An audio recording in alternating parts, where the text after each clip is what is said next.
Good afternoon, Newcastle. Before I kick off this session of the Newcastle Writers Festival, I will pay my respects to the people, the original inhabitants of this very spot where we are sitting this afternoon, the Awabakal people who occupied this land for generations and thrived on this very spot, to all of their history, to their descendants who still live in this place and who may be in this room. I very much pay my respects today. It's an extraordinary opportunity that it's an incredibly hot day. We're normally at the beach, but almost 300 people in Newcastle have paid $22 to come and see a blackfella talk. Gee, there you Please go. welcome Stan Thank Grant. Thank you. I'd be tempted to be at the beach as well, to be honest with you, so I appreciate you coming. Stan, I do think there is something special that is happening in this country, certainly happening here, because I do think it's unusual that people would pay money on a Saturday afternoon to come out to a session. I think, and it's been said, that you have electrified the debate around Aboriginal issues. Did you expect this interest, this level of interest, to arise from your words? Not at all. And I think had I anticipated it, it probably would have impacted on the things that I'd written or the things that I'd said.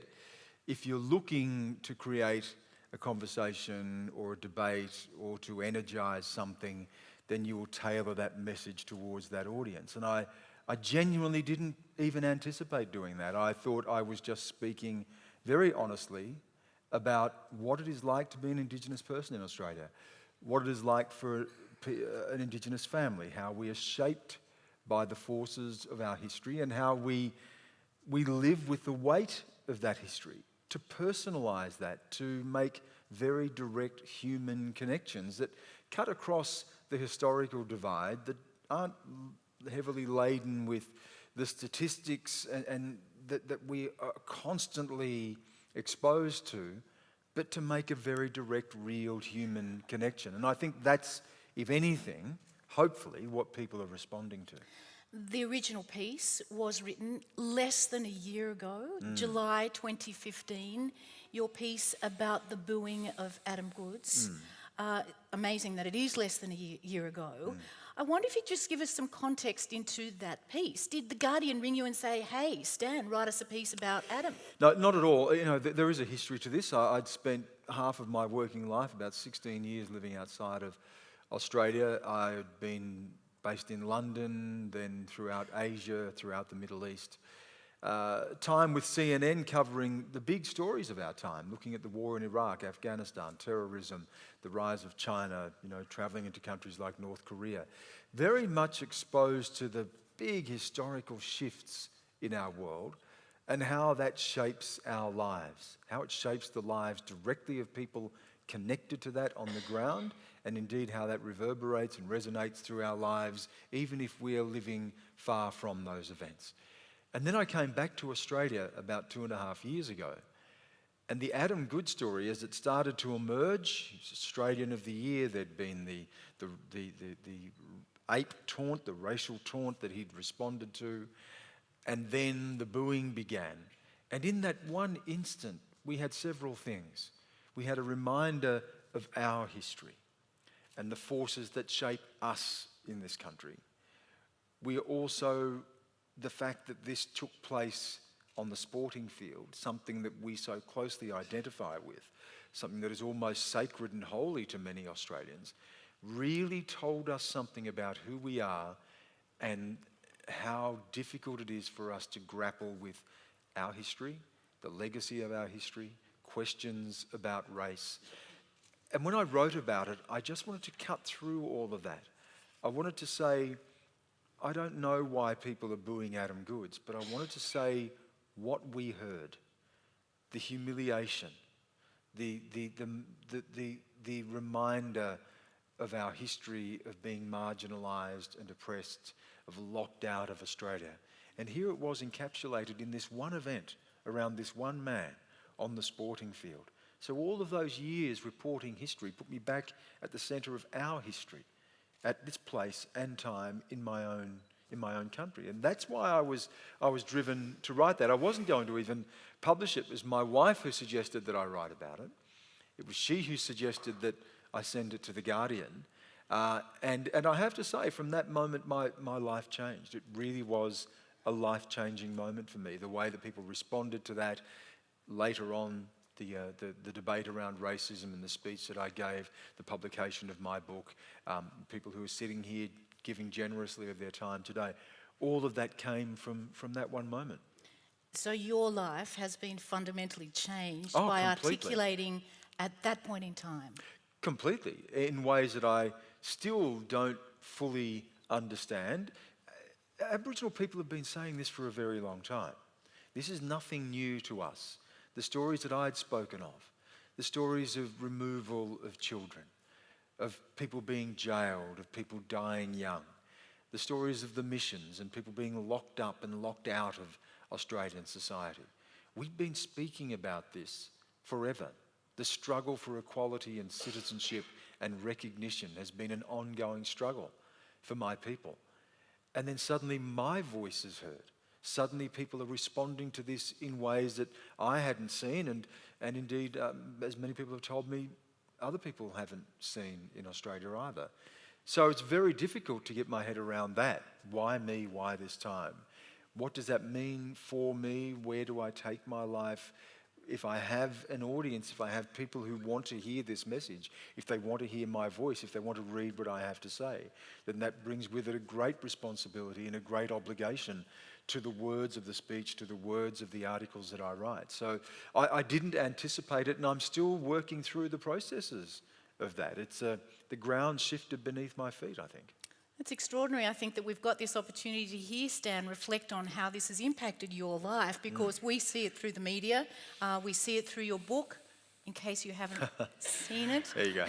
Talking to My Country. Stan Grant, it is, of course, for sale here at the Writers Festival. We have an hour together this afternoon. I forgot to say, I'm Jill Emberson, by the way. I present the mornings program on 12:33 ABC Newcastle, and it's a blast to have this opportunity. So I had a chance to have a moment with Stan earlier, and one of the things I noticed from reading the book, it's very subtle. Your choice of words, as you say, these are stories we've heard before. They've been documented multiple times. There is a nuance and a subtlety to the way you write your journalism and the book. Because words matter. I believe in the power of storytelling. I believe in the power of words, and they are not to be wasted, and they are not to be thrown away. And there is a rhythm and a musicality to language at its best that really connects with people. James Baldwin, who's a great hero of mine, the Black American writer, said it isn't enough to write about the facts. You must make people feel those facts.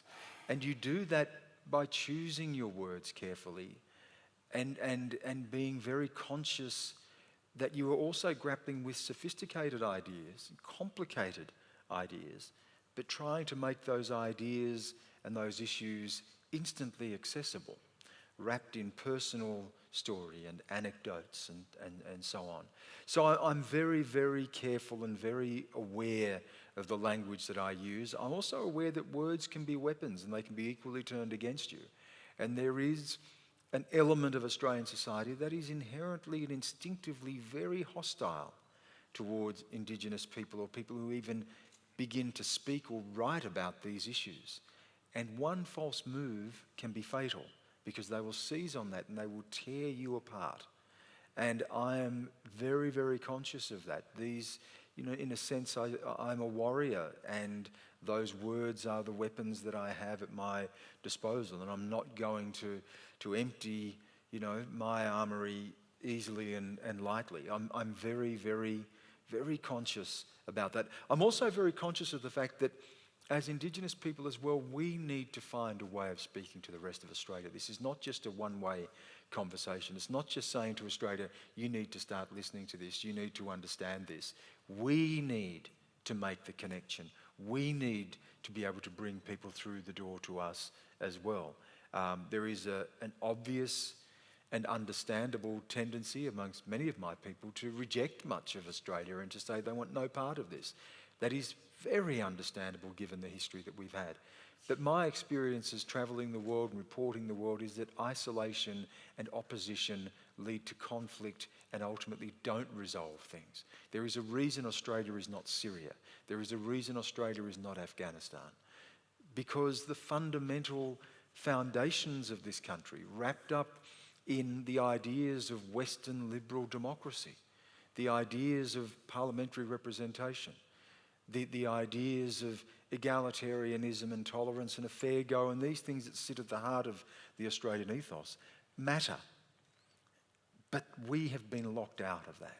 So if Australia can be a great country, which it is, if Australia can create all that Australia has been able to create, if it is a great country, it can be held to the full measure of that greatness.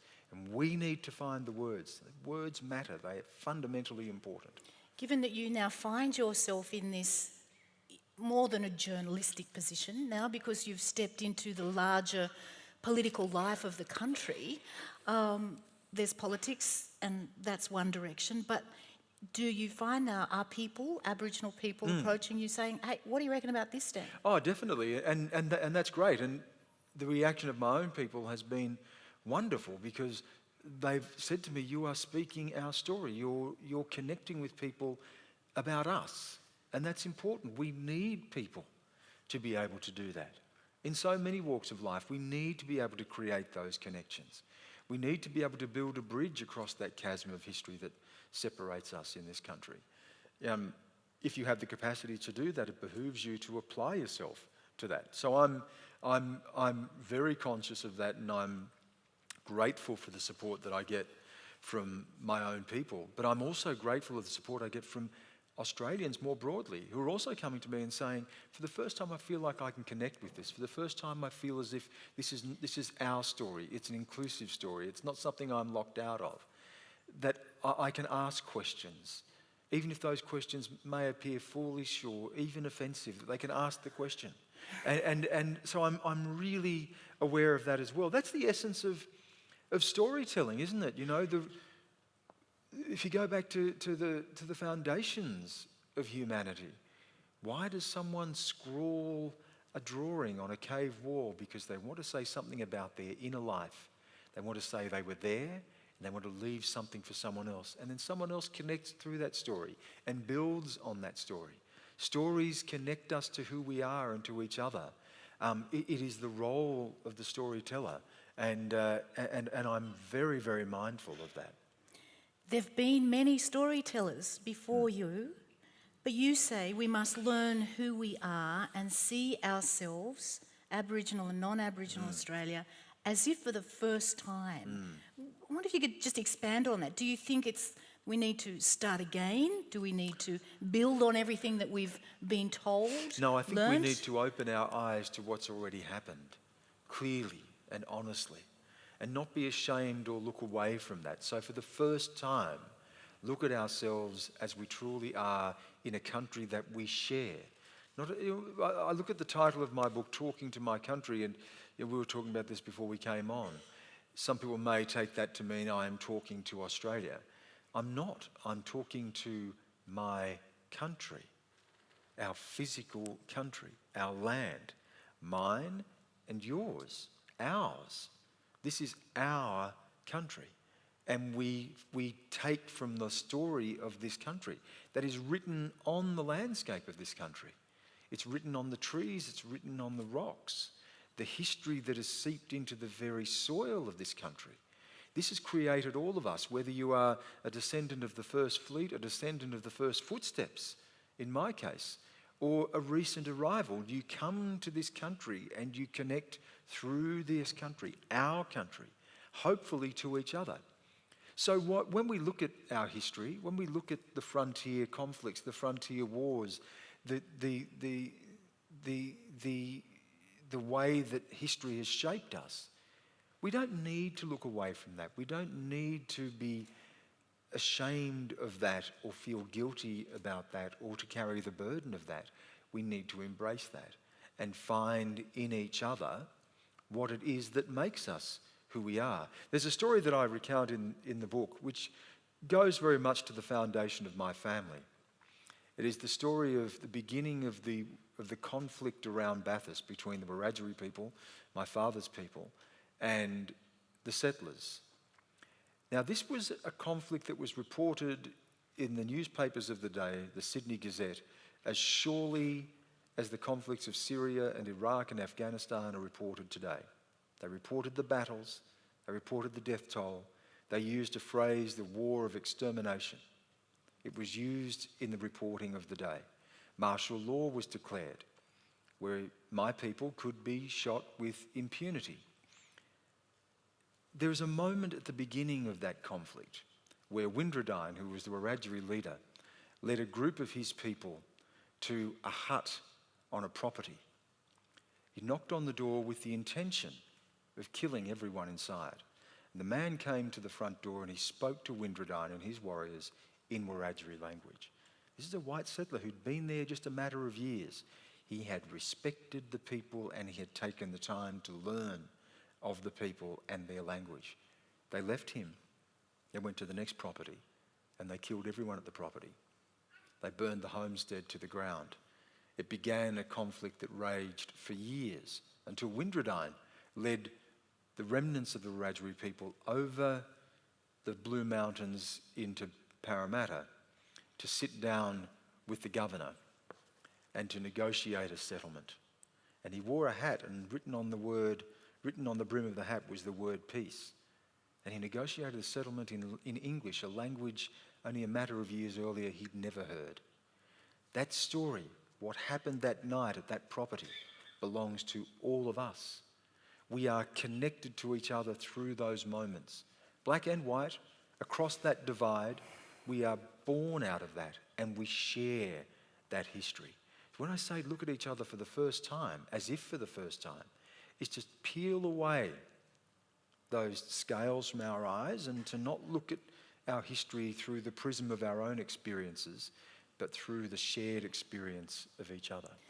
So what are your thoughts then, Stan, on a response that might be perhaps typical? I might be misguided here, but I might be somebody like Kyle Sandilands who could fill this room with 10,000 people paying $22 a pop, who might respond to that story and say, lovely story, Stan, but none of those get over it. But none of those 10,000 people would read. Woo! You see, I'd rather, two people who do read than 10,000. To the get over it point. I mean, seriously, people like him are irrelevant. But he has a lot of ears. Yeah, no. He has people who listen to him for ads. These people are irrelevant. Even Really? You really think that? Seriously, even the most popular person on radio or television in Australia speaks to, so you've got 200,000 listeners or viewers at a time, or 1 million people at a time. This is a country of 24 million people. This is a country that is bigger than the words of a radio announcer, or that's not where serious discussion is had. That's entertainment. But look, people say things like that. Get over it. We have to move on. No serious person thinks about stuff like that. No serious person would say something like that. And the idea that we just throw off the weight of our history, the idea that we just move beyond our history. Anyone to suggest that, would have no idea about the forces that have shaped us, that have put us here, the forces that are still being played out in other parts of the world today, the forces that are still played out here. I'm sure that he's connected to his own story and his own history. But we can't be distracted by the noise of the media. I work in the media. I see its virtues and I see its faults. We can't be distracted by that sort of ephemera, that sort of background noise.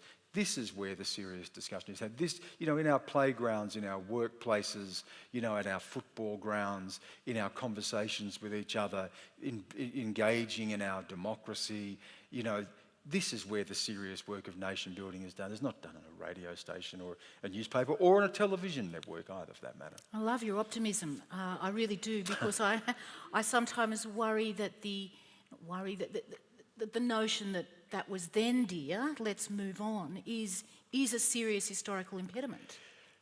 Look, it's something that we hear. It could. I just walk straight through that stuff. Seriously, I don't think you can. You need to be very clear about what you're trying to achieve. You need to be very clear about what you're trying to say. There are big discussions to be had here, and flip comments like "get over it," or for that matter. And he was addressing the University of New South Wales and the guidance that they were issuing around language, not to use words such as discovery, but to use words such as invasion. And on a level, I agree with him. I don't want that either. I don't want a university issuing instructions or guidance to students as to what they should say or how they should think. I believe Australia was invaded. I don't believe Captain Cook discovered Australia. But if other people want to make an argument for that, if other people want to bring their evidence to the table, all to the good. And we shouldn't be inhibited and we shouldn't be censored in the way that we come to these ideas and debate these ideas. So if Carl Sandilands and others in commercial radio want to be truly engaged in this, then bring your ideas to the table, get your evidence together, get your thoughts together, move beyond the flip, get over it comment and engage with the serious debate. If they're willing to do that, I'd be welcome to share a stage with them. Ladies and gentlemen, we will have an opportunity to put some questions to the floor, to Stan from the floor in a moment. There are some microphones. Let me just see where those mics are, so I'll point those out in a minute. Get ready to put your questions. I just will pursue a couple of threads with Stan. Stan, you've opened a debate. You didn't expect that it would ignite to the extent that it has. You're pursuing it. Clearly, it's, as you said, it's turned your life pretty much off the course that it was steering on. Do you have a sense of where the politics is going to end for you? Are you going to run? Oh, no. Well, I may have some votes in this room. That may be heartening. But look, it's something that's been suggested to me. It's discussions that I've had as well. It's one thing to say, I'm interested or I should go into politics, and certainly there are a lot of Indigenous people and other people in Australia as well saying they'd like to see me do that. They think that I have something to bring to that, and it's something I would be open to. But there's also something in the power of being able to connect with people through the stories and through words and being engaged in debate that maybe even have a greater level of freedom, potentially even greater impact than being within the confines, the very narrow confines of the political system and the political process. The one thing for certain though, that Indigenous people need to be involved politically. We need people in politics. We are 3% of the population. We don't have any power at the ballot box. We rely on the 97% of the rest of Australia to actually vote people in to make decisions that are going to be for our benefit. We rely on other people. We don't get to make that choice as Indigenous people.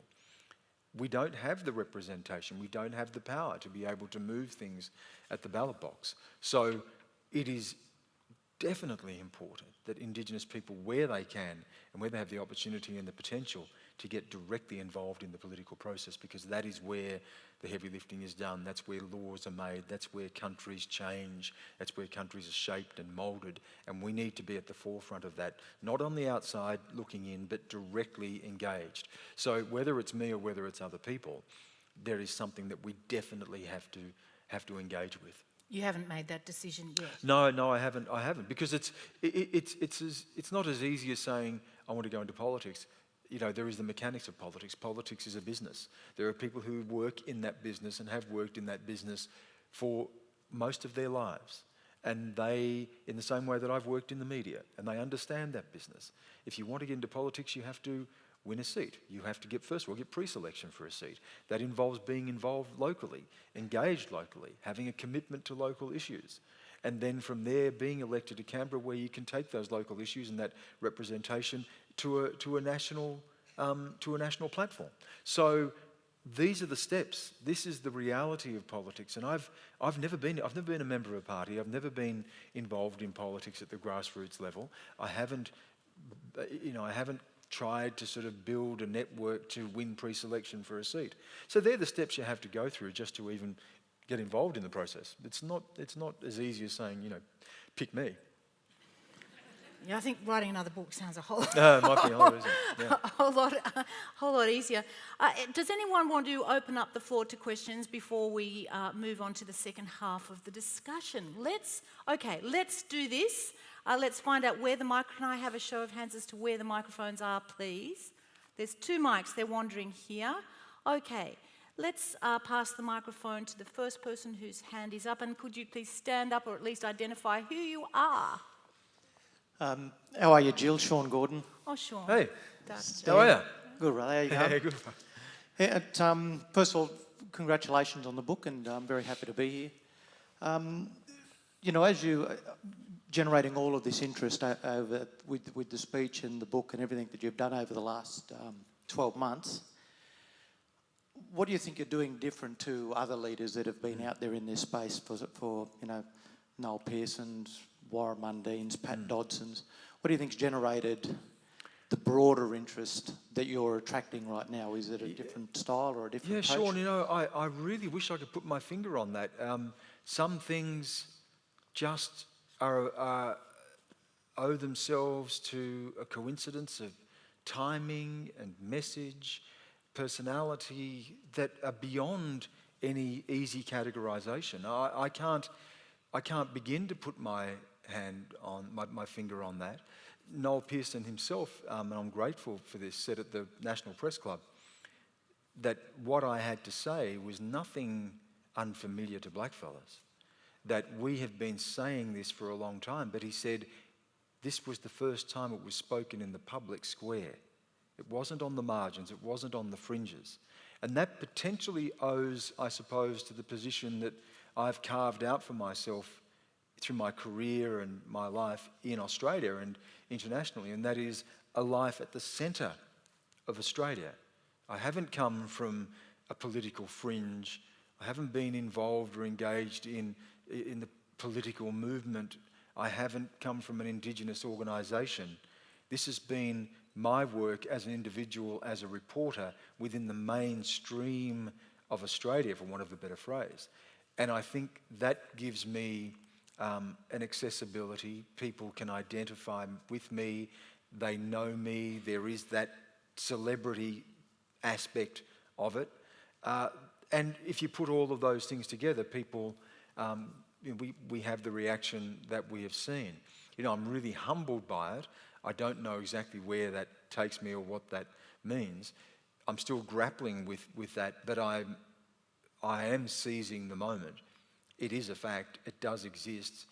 More than 1 million people have watched the speech now from the Ethics Centre website. Hundreds of thousands of people have read the articles and so on that I've written, and I'm mindful of that, and I'm grateful for that. So I'm going to try to make the most of that and to continue to have my voice heard. But I can't say what it is that I'm doing differently. And I'll tell you this: the people who have spoken before me, my father's generation, my grandfather's generation, they were doing it when the stakes were much higher, and they were doing it when there was greater risk and greater threat to them. So whatever I'm saying, I'm very conscious that, as the phrase goes, I'm standing on the shoulder of giants. Thanks for the question. That was Sean Gordon, by the way, from the Darkinjung Aboriginal Land Council on the Central Coast, whose wife runs a Wabakal here in Newcastle. So let's continue with questions. Let's make the most of this opportunity, bring the mic down here, or right there at the back, and then we'll come down here to the front. I'm Ralph Robinson. I'm very grateful to you, and I greatly respect what you've said. I'm impressed by the notion that we should face our history. Australians aren't good at doing that. Their convict history is a history, in the main, of poor people driven to crime by people who are well off, the Dickensian stuff. But after that, in the 1830s, there was a migration to Australia. My family came here. I'm a MacLeod. They came here on the Midlothian, a ship in 1833. getting away from the clearances on the Isle of Skye. The clearances were when the wealthy landowners drove the poor, destroyed their houses and possessions, with the poor in the house if they didn't get out quickly enough, off the land. And those who were fleeing from that persecution went to America and came to Australia. And all up the north coast of this country, you'll find places named Maclean and so on, and a host of Scottish people. Those people need to remember their history too. Yes. And they need to remember that they're in the same position as the Indigenous people in this country. Yes. And they need to join hands with them and say, we understand where you sit and we're with you. Yes, I think I write about this in my book, actually. It plays out in my own family. I have an Irish ancestor, Irish Catholic ancestor, who was sent out here not for stealing a loaf of bread, but for killing British people. He was a United Irishman. He was involved in the Irish rebellions of the 1790s and early 1800s. His mother, sister, and brother were all executed. He was sent out here. They would execute every member of the family bar one and banish the other, never to set foot in Ireland again. So here is someone who is a rebel. Here's someone who knows the impact of colonisation, who knows what it's like to have your land taken, who knew what it was like to have your language silenced, to have your religion outlawed, to have your liberty curtailed. He'd experienced all of that and rejected that and rebelled against that, but died the wealthiest Irish Catholic in the colonies with vast land holdings and a secret black family that he had named the same names as his white kids. So there was a white Mary and a black Mary and a white Elizabeth and a black Elizabeth and a white Hugh and a black Hugh and a white William and a black William, who all went to work for his for their white half siblings. So very quickly we go from being the rebel to the aristocrat. We do share this history. We share it. We share commonalities in our history. And I think the point you make is a good one. It's the point I made before. It is written on our land. The names of towns. Poison Waterholes Creek, where I come from, the water poisoned to kill the local Aboriginal people. Murdering Island, people shot on that island. In the Murrumbidgee River, right where my parents live. This is our history. We share all of this. There is a lot more that we have in common, including our bloodline, than we would first like to admit. I wonder how rich those opportunities are to get those stories out in the open and own them, name them, be angry about them, celebrate them, but bring them out, because while they're down, they continue to cause pain. And we're all shaped by it. I mean, I don't know where they think we all come from, but we're all shaped by this. There's a question down the front here, and think about your questions. We won't have this opportunity again. So even if you haven't got it well formed, let's get it out there, as this young man has up the back. What's it like being a journalist? Oh, yes. Lovely. Where is he? Oh, there you are. It's been the greatest adventure of my life, and it has been the thing that has changed my life more than, apart from the family that I was brought up in and my culture, more than anything else. Going into journalism was the perfect fit for me. I've been raised on stories. I loved stories. Stories connected me to who I was and my past and my future. And to go into journalism and have the opportunity to be able to share those stories and share the stories of other people has just been an extraordinary privilege in my life. It's often said that, journalism, you get to write the first draft of history. And you certainly do. You certainly sit right there as history's being made. I've seen it made in reporting from more than 70 countries. I've seen the end of apartheid in South Africa, the rise of China, peered behind the secret veil of North Korea, watched the rise of groups like Al-Qaeda, reported on the Taliban, seen borders disappear and people change who they are. It's been an incredible journey. So if you want to grow up to be a journalist, good luck to you. It's a good choice. Even in these stretched times for journalists. Good on you, mate. That's a vote of encouragement. Any other questions? There was a chap down here and a lady down the front, and then another one. So one, two, three, four. Ross Kerridge, I'd love to pursue that question actually, but going back to the previous questions. You're the child of Irish rebels, and Ralph was from the Scottish clearances.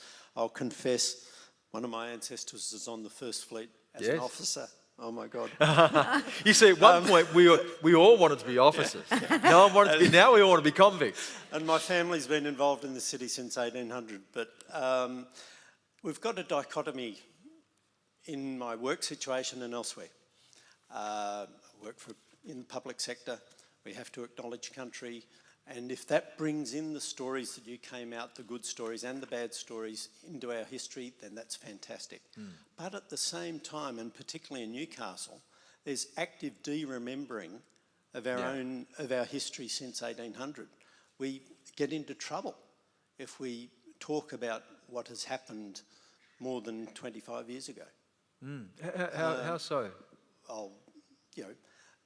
Like all organisations, the CEO, the first page of the CEO's handbook is nothing that happened in this company or this institution Pol Pot. matters beforehand.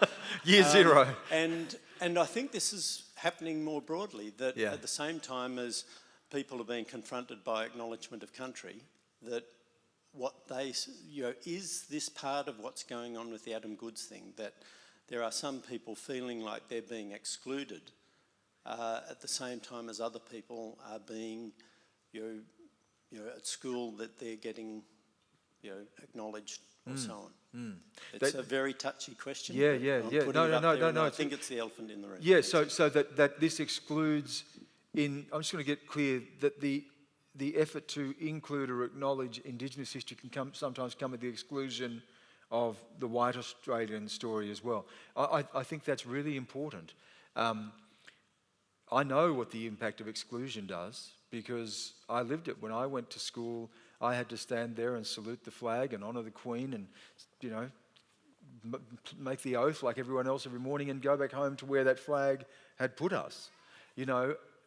Have my own history excluded, be told that Captain Cook discovered Australia and that Blackthorn, Lawson and Wentworth crossed the Blue Mountains and the Aborigines just vanished from the frontier miraculously.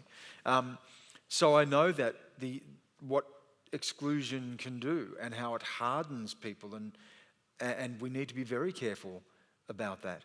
I'm not one who wants to swing the pendulum to the other side. I know there is a tendency amongst our own people as well, and I understand it, to find comfort sometimes in misery because it is so easy to identify with. And you don't lose any friends by reminding people how bad things have been and how much we have suffered. But we need to move beyond that as well. And I have no problem, for instance, acknowledging that while British settlement brought, or invasion, brought terrible, tragic impact on my own people, that seeded in that settlement were the things that have also made Australia great. That the British system of law, that here was a legal system that 200 plus years ago could take our land from us under the doctrine of terra nullius, that we weren't here, this was an empty land, could also in 1992, more than 200 years later, overturn that very same doctrine in the Mabo decision. That the British system of law has the capacity to correct itself. That's a remarkable thing. That the Westminster political system adapted to Australia can be the bedrock of this extraordinarily resilient, dynamic democracy that we have. And I've seen the worst of the world. I've seen what happens if you don't have those foundations.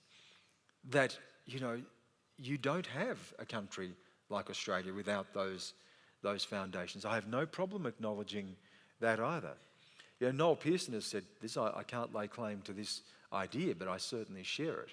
and that is that the true future of Australia is a synthesis of the antiquity of my people's connection to this country, our survival and our ongoing place at the heart of this country as the First Peoples, what British settlement brought to Australia, and what the post-white Australia waves of migration have done to flesh out and change the very face of this nation. A synthesis of those traditions that includes us all without denying one or the other, without looking to place one above the other, is truly a future that we could share in Australia. You know, and I think we need to be aware of that and be working towards that. You know, I say this in the book as well, I feel as if I'm diplomatic by nature. I don't look to the things that will try to keep people apart. I look to those things that will try to connect us to each other, because I've seen the alternative. You know, when Shia and Sunni can tear each other apart, when artificial borders imposed on the Middle East after the end of World War I with the Sykes-Picot Agreement can be tearing that region of the world apart still today, where people can be pitted against other people, where North and South Korea can continue to exist as a country torn apart as the legacy of the Cold War. I've seen what this does, and we are not divorced from that in this country, and we have an opportunity to be able to create something better for us here. So I hear your point, I understand your point. In the rush to embrace and include us, who have been excluded for so long, we should not also forget or to completely dismiss the achievements that have helped to create, and those people who have helped to create what Australia is. You have a confidence that the nation's able to do this. I hear it so positively in your voice. It's not a confidence. It is a lived reality. You don't have a country that is as prosperous as Australia, one of, if not the wealthiest country, in the wealthiest time in human history materially. You don't have a country that is clearly as open and tolerant and free and safe as Australia by accident. You know, we are not Syria, and there is a reason for that. These things don't happen by accident. So it's not optimism, it is actually looking at what Australia has created and saying, here is the evidence of what a great people can achieve in a blessed country, a country blessed with natural resources, a country that has been blessed by the endeavour and hard work of people who've come to make a commitment to the country. But we have been locked out of that. Indigenous people have paid the price for this prosperity. Indeed, we have often been the scaffold on which this prosperity has been built. So the future for us is not in rejecting Australia, the future for us is engaging with it. But that can only happen when there's a full acknowledgement of our place, a recognition of that place, and a willingness and a commitment and the political energy and leadership needed to be able to build a nation that properly enshrines the place of Indigenous people and doesn't leave us still cast aside on the margins. I wonder if anyone wants to follow that thought up, Ross, whether you want to pursue that further or you're satisfied. I wonder, does anyone want to take that point further or to go in another direction? Do you want to continue with that point? And if you would like to make your way over to the corridor, an aisle would be easier than getting a mic in there. Thank you for a great conversation, Stan. I would like to go on with that one because you partly answered the question, I guess. As an Indigenous journalist, would you present problems faced by the Indigenous community differently if you discovered that the same problems were being faced by the whole of the population, and if so, how?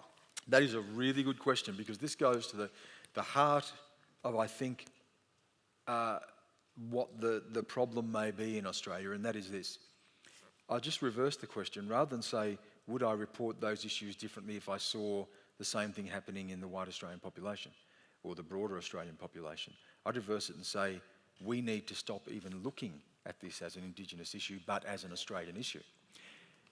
If, for instance, we stopped using the phrase Indigenous communities and started using the phrase Australian towns, would we then find it acceptable that in an Australian town, a 10-year-old girl, as happened in remote Western Australia 2 weeks ago, would commit suicide because she feels life is so bleak she doesn't want to go on anymore? Would it be acceptable in an Australian town, as we have seen in the last 3 months in that same part of Western Australia, that 19 people would commit suicide? Would it be acceptable in an Australian town that if the children in that town under the age of 14 were 9 times more likely to kill themselves? Would it be acceptable in an Australian town that 40 to 50% of that population be unemployed? Would it be acceptable that a quarter of that population of that town be locked up in prison? That there be no internet connection, that there be no sealed roads, no healthcare, no childcare, no schooling? Would that be acceptable? No, it wouldn't. If unemployment hits 6% in Australia, it's front page news. It would not be acceptable. So why do we still accept this? Because we call them Indigenous communities. Because if it is an Indigenous community, it is someone else's problem. It's remote, it's removed, it's distant. It's not about me, it's not about where I live. And the problem for us is that the same nation building, the same commitment to investment in infrastructure, to create opportunities that have been put into places like Newcastle have not been put into Indigenous communities, precisely because they are seen as Indigenous communities.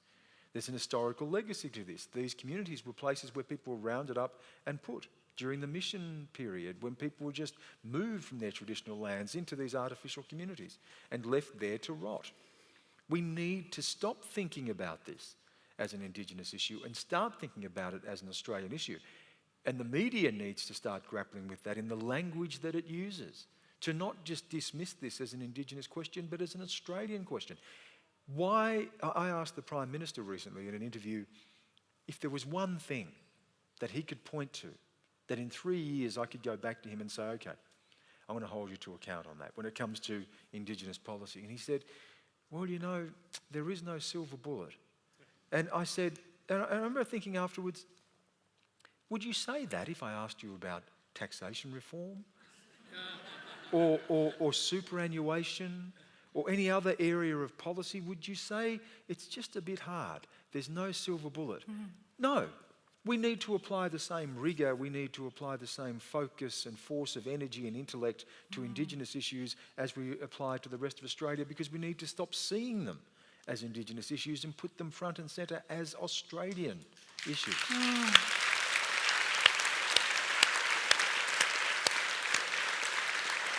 So to that effect, Stan, you prefer phrases like nation building rather than closing the gap? Exactly. Aboriginal Closing Australian towns. the gap. Yes, we talk about closing the gap when we should be talking about nation building. We should be talking about lifting Indigenous people to the level of, you know, people say, well, what is the answer? And I'm always bemused by that, because the answer is evident. In cities like Newcastle, in the road networks that connect our cities and towns, in the transport, networks that we have, in the infrastructure that we have. We already have answered this question, but we haven't answered it for Indigenous people. Why is that? The parallel about transport. There's a story here about train lines. We'll have that at another occasion, but your point is powerfully made. We have about just 10 minutes left, so people have put forward questions, I think, over here to my left, and I can't see you, so just take a mic and fire away. Hi, I'm Kate Susavit. My question's rather difficult. I'm not sure if I'm asking you as an Indigenous person or as a journalist, but you've travelled all over the world. I am both, that's right. Yes. If we look at our history, whether you are, predominantly European with some Indigenous blood or whatever, both or whatever, for most people have been displaced, and I think it's fair to say that all of us are a product of violence. How, as people, do we come to terms with existing because of past violence and how do we come to terms with facing a history? I think it's the same, not just in Australia, but all over the world. Oh, it is all over the world. And, you know, these are the things that I've spent a lifetime reporting, looking at and it's not just violence, but it is the great ruptures of history. You know, these are the forces that shape who we are.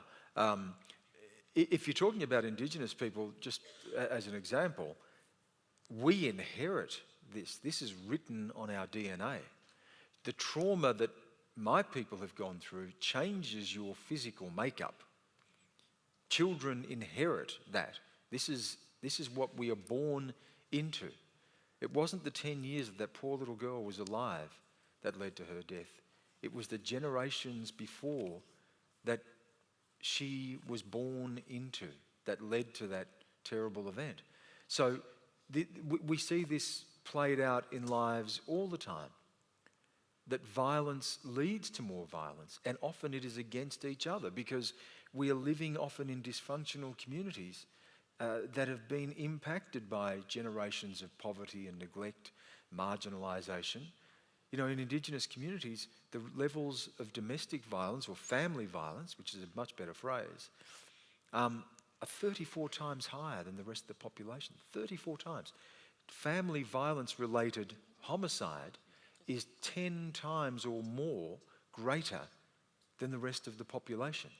So this is a problem for all of us. We all inherit this. But when you shrink that down to the most disadvantaged and impoverished in the community, you can see just how more extreme the reactions and the impact of that are. I don't even begin to know how we deal with that because there are so many strands to that. You're talking about building an economic base. You're giving people something to believe in, a future. There are so many things we need to do. But we certainly need to start exercising our minds around it because people are dying as a result of it.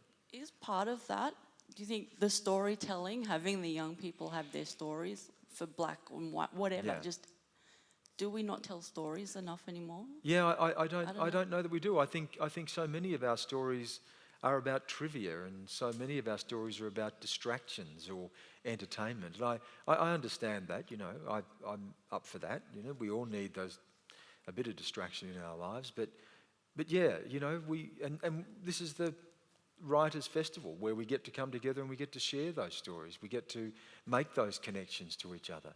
You know, stories, when they are told powerfully, they resonate profoundly with each other, and they help to make those connections between people who may think that they don't share anything. So I think sharing those stories are absolutely important, and moving them beyond the trivia of entertainment. You know, we were talking before about the media and some of the background noise of the media. Moving beyond that to see where the more profound connections are being made. And we're doing that every single day of our lives in different ways. As I said, in the school playground or the workforce or the suburb we live in or the football team that we support or play with, or in many different ways we connect and we share those stories. And, you know, that's the essence. That's the essence of really what I do and how I see myself. There was when in research for the book, I found an old mission record from a place called Bulgandramine, which is at Peak Hill in New South Wales. And they had a list of a lot of the residents, you know, the people who were rounded up and taken to that mission. And I came across my great-grandfather's name, and next to it, it was the only one with anything in brackets. And next to it, it said Bill Grant, in brackets, the storyteller. Oh, wow. So it sort of... Yeah. It connected me to that Phenomenal. in a very real way because that's what my family has been. And, you know, for Steve who asked me before, Sean rather, who asked me before, what is it that maybe people are connecting to? Maybe that's what it is. Maybe it's a connection to the storytelling that has been in my family's tradition. Thanks, Dan. I think maybe two more questions. Jump to a mic over there and we'll take this one over here, and we've got probably about 5 or 6 more minutes to wrap up. Thank you, Stan. My name's Therese. Just want to take you up on what you were saying before about this being a great land and the British system being such a wonderful system that we could have the Wick decision and the Mabo decision coming out of British justice. I do have to challenge that. Perhaps it's my Irish background. But I would say that the Wick decision and the Mabo decisions are a result of tenacity and, Oh, yes, they are. and Yes. struggle on the part of Indigenous people, much more than so-called British justice. And I would also remind you that Sykes-Picot had some British elements to it well, as exactly. well, and That's right. the problems British of... no, well, exactly. And that's... So I just want to Yeah. just finish the question. Because we do find ourselves... There are, I agree, there's lots of wonderful things about Australian institutions, this being one of them. Newcastle Roads not being one of them, perhaps. But we do find ourselves now with Closing the Gap, where I believe that gap can be closed with will and tenacity and struggle, but that we're not getting that from the system that we find ourselves in at the moment. The gap is not closing. In fact, in some senses, it's widening, and you've just described the terrible impacts of that. So I just want you to talk to that a bit. No, I think it's a very good question. But is it the system, or is it the people who inside the system? Is it the leadership that we have in the system? I hear what you say about Mabo and Wick, and it was absolutely the tenacity of the people. Eddie Mabo had lost in every court he had been in, and he didn't even live to see the High Court decision, but it happened. And he fought within the legal system of Australia, and that in the end, that the High Court justices could rule in favour of Eddie Mabo and say that the very system of law that had taken the land under the doctrine of terra nullius, that very system of law could now recognise his pre-existing rights. That was my point about the resilience of a system that can indeed overturn itself.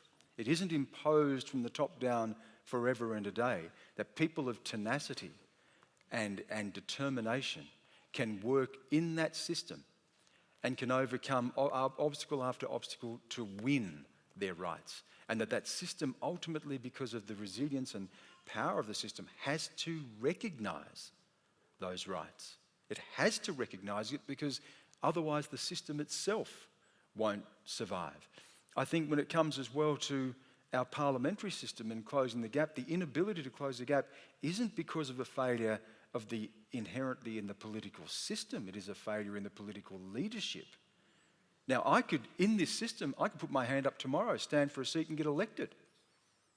That in itself shows potentially what an extraordinary system it is. It's a hell of a lot better than other systems I've seen where they walk in with a gun, kill the person and just take it. So, you know, I'm not one to rush to sort of dismiss the systems out of hand because of the failure of the people inside the systems. If we want better leadership, throw them out and elect better leaders. You know, truly, we have the capacity to be able to do that. We need to be able to separate ourselves from the failings of the people inside the system to the system itself. The judges in the lower courts who denied Eddie Mabo were ultimately overruled by the judges at the highest court of the land out of the same political system. You know, and that to me speaks to extraordinary resilience, and it's a wonderful foundation to build a country on. Are you right for a couple more minutes to wrap up this afternoon? I'll take this question and then one there to wrap. Thanks. My name is Lisa Barron, and I crossed the line and I married into an Aboriginal family. And we're welcome to have you. We're glad to have you. I tell you, it's the best family ever. Yes. Much better than the racist one that disowned me for doing it. But anyway, everybody here seems to think that, you know, we white Australians, we've done it tough, we're a product of violence and all of that through coming here. But until you cross the line, you don't get it. No offence. And only this week, my daughter, who's Dungutty, she doesn't have much to do with her Aboriginal family because of alcoholism and violence against me for being the only white woman that married into the family. So she was very happy to find who she thought was a cousin. I'll be very quick. Anyway, as it turns out, this girl talked with the grandfather from Kempsey, and my daughter was told this week, pardon me if you've heard it before, thing is, we're not related. You were our slaves. My family owned your family. And, you know, you weren't people back then. So we just gave you our name. So the thing is, we're not related. Now, that to me is, I just wonder, what would you want to say to a young Aboriginal woman that has just learnt that? And is that yet another chapter of our history? Because I've read your book, I started reading it, and I was thinking, wow, we can't even hang on to the thought that we married into a white family. It was just given us like a pet name. You know, I would say to someone like that who's going through that, to look to, you know, as Lincoln had said, the better angels of our nature, that a country and a people are better than its worst. And there will be instances of that, and I've experienced that in my own life, and every Aboriginal person's experienced that, even in ways that some people don't even anticipate. You know, the times people have said to me, but you're not really Aboriginal, or you're too smart to be Aboriginal, or, you know, seriously. But you have to look beyond that. We can't allow ourselves to get hung up on comments, no matter how hurtful they may be, because we've got bigger things to fight for. And there are enough people around, you, my grandmother, my mum's mother, 1930s Australia, crosses that same line, marries an Aboriginal man, has Aboriginal children. People, you know, the white grandparents of Aboriginal grandchildren, the people who've stood with us and cried with us during the apology to the stolen generations, the people who've walked across bridges for reconciliation, the overwhelming number of Australians, the most successful referendum in Australia's history in 1967. 50 years ago, Australians were saying to us, we are prepared to stand with you. So I don't look to people like that, because those people are in the minority. Those people are like the shock jocks who want to divide us. They don't speak for us. Let them have their, you know, bigotry and just walk straight past it and look. No, they wouldn't. No, they wouldn't realise, but we just need to look beyond that. And we also need to be charitable and generous. Now look at what Adam Good said after that girl had called him an ape. He then turned around and said, I don't want to ostracise or vilify that girl. That girl needs our help as well.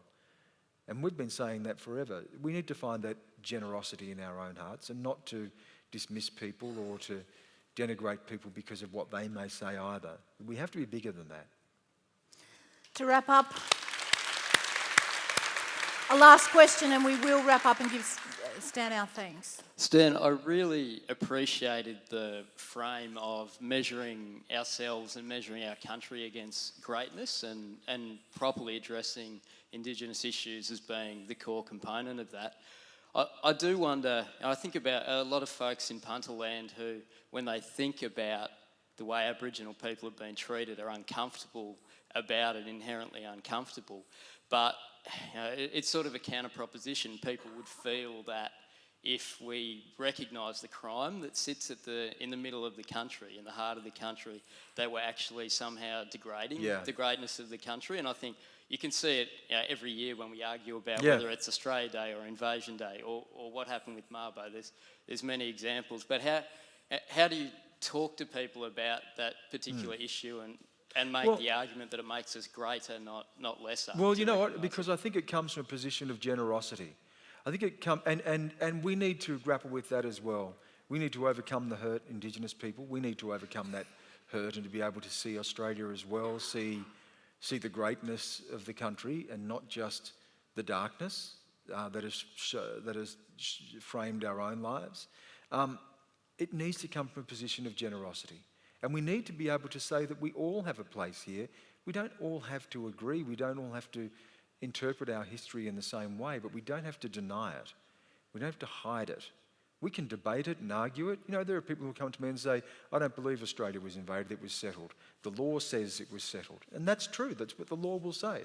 And I can argue from my point of view, and in sharing that debate, we enrich the discussion and enrich our sense of Australia and what Australia can be. None of these things detract or diminish us at all. I think that in sharing that debate and discussion, we really flesh out the fullness of our democracy. We're seeing that democracy at play. You know, Australia Day is a great example. I don't begrudge for 1 minute the right of Australians to have a barbecue and, you know, fly the flag and enjoy Australia Day, because they have a right to feel proud of what their families have done, what they are doing in their lives, raising children, working, paying taxes, coaching their local football team, whatever it may be.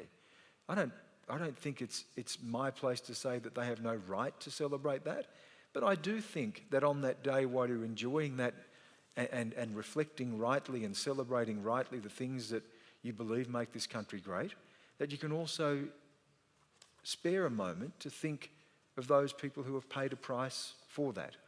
And in the same way that we can have an Invasion Day commemoration or a Survival Day celebration, that we can also reflect on our place in Australia, and that we can look to how we make that better. We all share the same place. I think the conversation must start with respect and generosity. And if you frame it that way, I don't see that anyone should be challenged or threatened or diminished in any way. But the moment you start putting up barriers, the moment you start dividing people, the moment you start saying to people you can't use that word, or you can't celebrate that day, or you shouldn't feel proud, you should feel shamed, the moment you start telling people that and forcing that on them, then you've lost it and you've lost the debate. You know, and I see my role as being very much a diplomatic one, in that sense that it is a way of finding the commonality of our humanity, being able to share the greatness of this land, Australia, connected to the antiquity of my own ancestry and my own people, with an appreciation of everything else that we've brought, but also an understanding that for all the greatness, there are also things that we need to reckon with and we need to deal with. But we have an opportunity to do it without being Syria or Afghanistan or Pakistan or wherever else countries are torn apart and divided and awash with blood. You know, we don't have that, and we don't need to have that. Stan, you've added a huge global perspective to this big national issue for us. I hope everyone in this room feels energised by Stan's words this afternoon. I think this was one of those occasions where you needed to be in the room to feel that. I think we're lucky. Let's give Stan Grant a big round of applause. Thank you. Thank you very much.